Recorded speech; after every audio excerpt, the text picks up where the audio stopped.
Chief Minister had a video conference with the DCs, CMOs and SPs of all the districts, and this is how we've been regularly keeping in touch with the work on the ground.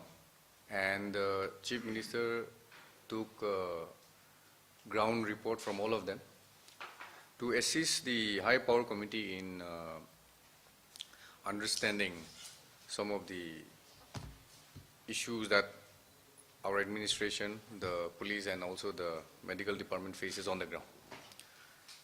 Further, in the afternoon again, the Chief Minister had a webinar with Dr. Jitendra Singh, who is also the Minister for Donor, and DAR, PT, Government of India in the PMO. So the gist of the discussion, he asked me to inform you. Number one, the proposal by the Government of Nagaland for initiating an e-office so that all file tracking management and all that will be done electronically has reached the donor ministry, and the minister himself has acknowledged that that is the priority of the Prime Minister's program. Secondly, he also reminded the donor minister that the submissions already made for the airport in the capital be reminded for renewal. And during this pandemic, to ensure that our economic policy for the unemployed youth will be facilitated and supported if one of the major projects which we have already placed before the Government of India, which is the Trans-Nagaland Highway, or popularly known as the Footil Road, be taken up on priority. So these are the two issues besides the e-office, which was discussed by the Chief Minister. He has asked me to inform you. The other information I would like to give you is that there has been lots of queries on the expenditure by the state. If you recall, we have already given you the amount spent by the Government of Nagaland for stranded citizens of Nagaland who are not returning to the state. The amount has been placed before you. It's also available on the website, as I've already mentioned. Today, we would like to highlight the expenditure incurred by the Government of Nagaland in the preparation and the management of quarantine centers as on 12 June 2020. I would also, before quoting the numbers or the amount, like to cite that the Government of Nagaland, through its district task force, hires caterers for all the mess service, food service in the quarantine centers. So it is not, it is handled by the caterers who are hired by the district task force. We pay them money, and the amount that we have incurred till date is 8 crores 68 lakhs 63,146 rupees. This is for all the districts in Nagaland. I will repeat, 8 crores 68 lakhs 63,146 rupees. This is for all the districts in quarantine centers. So you would see that the government has been incurring these expenses so far for managing the quarantine centers and feeding our beloved returnees in Nagaland, in the quarantine centers. So any quality of food and all that issues is taken up by the caterer, and if there is any complaint, the district task force is tasked to ensure that the caterers do their duty for the money that we have paid them. Let me complete, then we can come back to the question hour. As on 12 June 2020. No, sir. From when managing of the quarantine center, from which date? So from the beginning, it's on the website. The other expenditure which the government of Nagaland has incurred and we would like to inform you is there are two types of mode of traveling. One is the special buses to bring our stranded citizens, both students and working professionals, to Nagaland.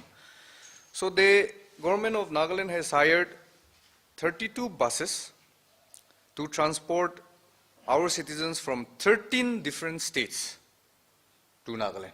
The amount incurred till date for the buses and also for the 9 special trains which we have hired is approximately 1.65 crores, which is 1 crore 65 lakhs.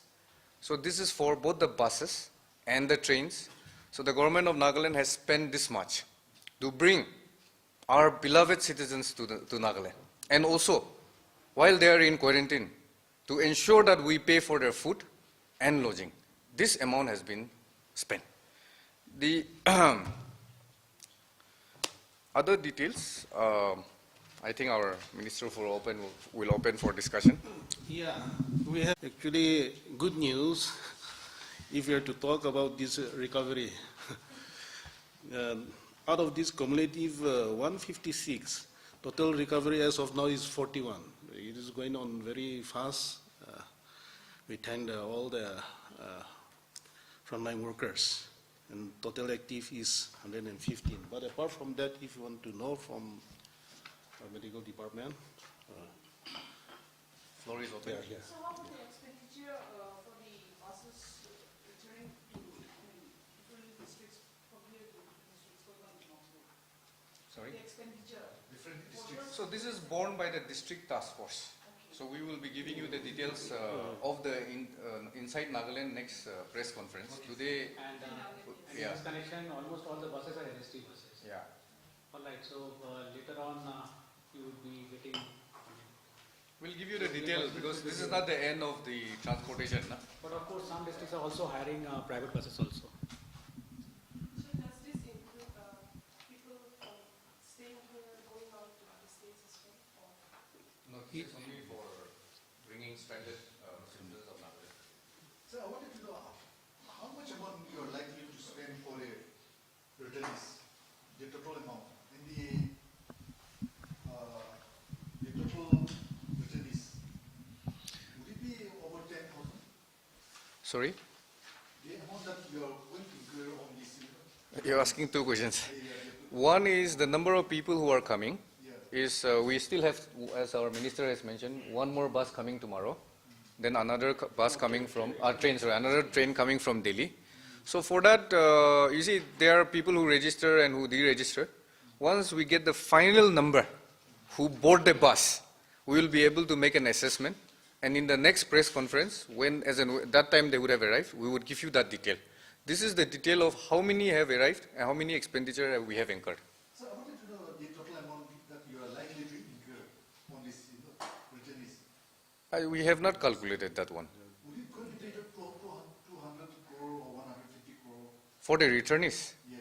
No. Not in the quarantine center, all, Overall yeah, expenditure. overall. See, for preparation, management and maintenance, I don't think it will reach 200 crores. But we will be able to give you a report in a few days' time. This calculation will be made, because right now the state and its entire machinery is busy looking after the daily, affairs of the quarantine centers and also the positive and negative cases. So yeah. So from which date the returners started returning, and then how many has returned so far? Yeah, We have a, like government arrange trains and buses. If we include the 2 trains also, one coming tomorrow and another one which is expected on 16th from Delhi, this will be about 7,700. And so this is what, the number is for those people who have come by special trains and buses.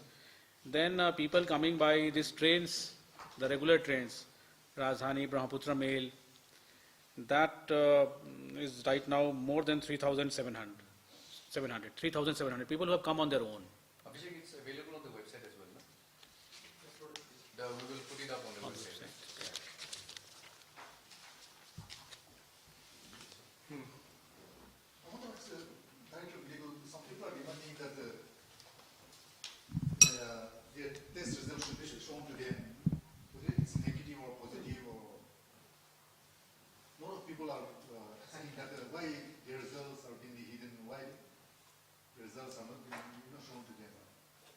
Actually, when we do the testing, we don't have that type of format like you do for blood testings or for other investigations.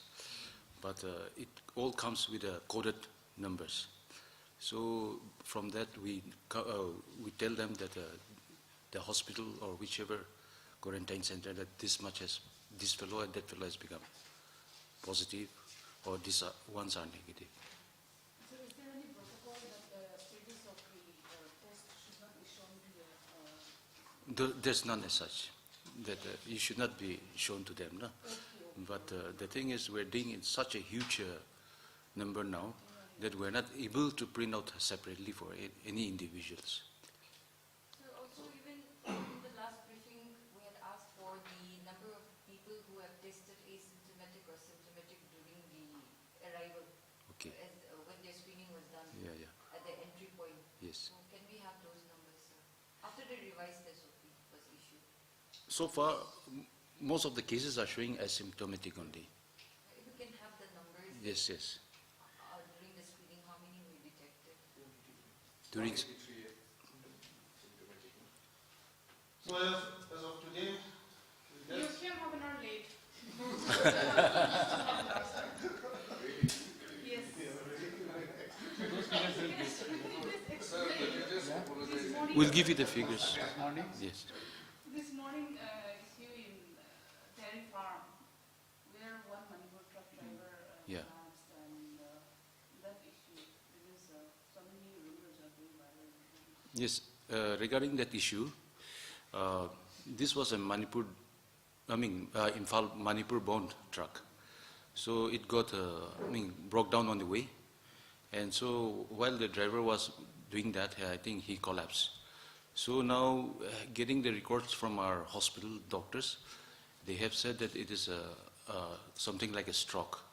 And then he was showing signs of internal bleedings, means intracranial bleeding. So he's still unconscious and admitted. He's not positive. He's not positive. His sample has been collected. Like Amy said, Yes. rightly, is a rumor. Yeah, that's a rumor.